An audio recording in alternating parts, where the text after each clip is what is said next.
प्रभु यीशु धन्यवाद, तेरा शुक्र करते हैं। धन्यवाद पिता, तेरा पवित्र वचनों के लिए धन्यवाद।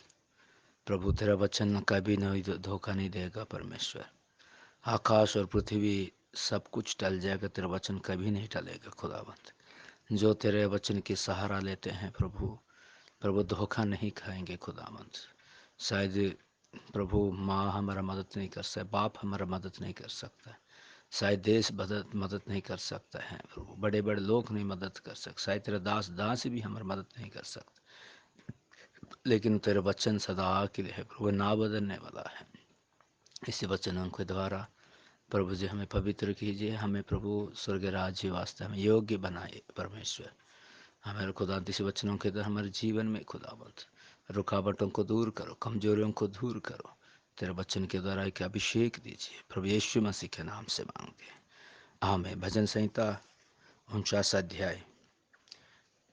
हे देश देश के सब लोगों ये सुनो, हे संसार के सब निवासियों कान लगाओ। क्या ऊंच क्या नीच, क्या धनी और दरिद्र कान लगाओ।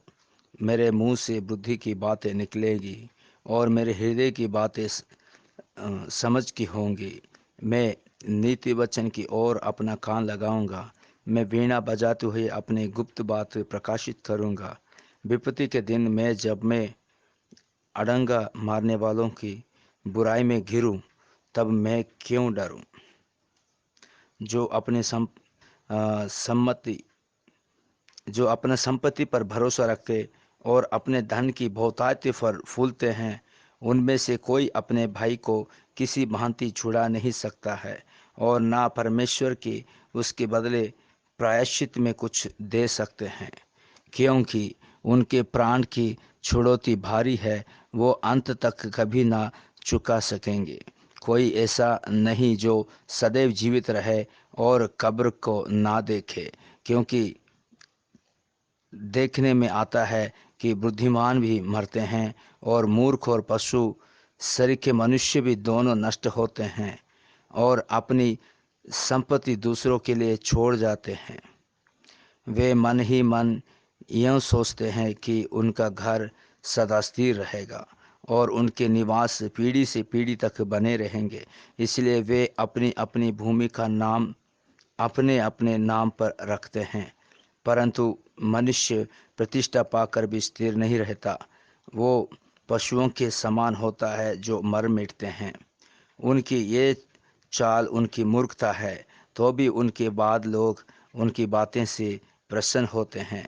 वे अधलोक के मानव भेड़ बकरी ठहराए गए हैं। मृत्यु उनका गडेरिया ठहरी और भोर को सीधे लोग उन पर प्रभुता करेंगे और उनका सुंदर रूप अधलोक का खोर हो जाएगा और उनका कोई आधार ना रहेगा। परंतु परमेश्वर मेरे प्राण को अधलोक के वश से छुड़ा लेगा, क्योंकि वही मुझे ग्रहण कर अपनाएगा।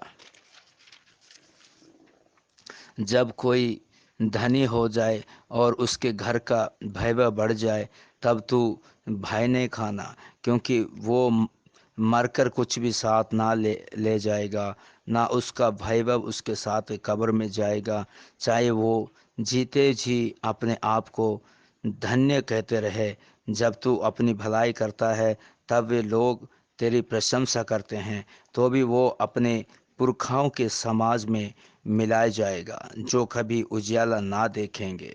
मनुष्य चाहे प्रतिष्ठित भी हो, परंतु यदि वे समझ नहीं रखते तो वे पशुओं के समान है जो मर मिटते हैं। खुदावंत तेरे धन्यवाद, तेरे शुक्र इस वचनों के द्वारा।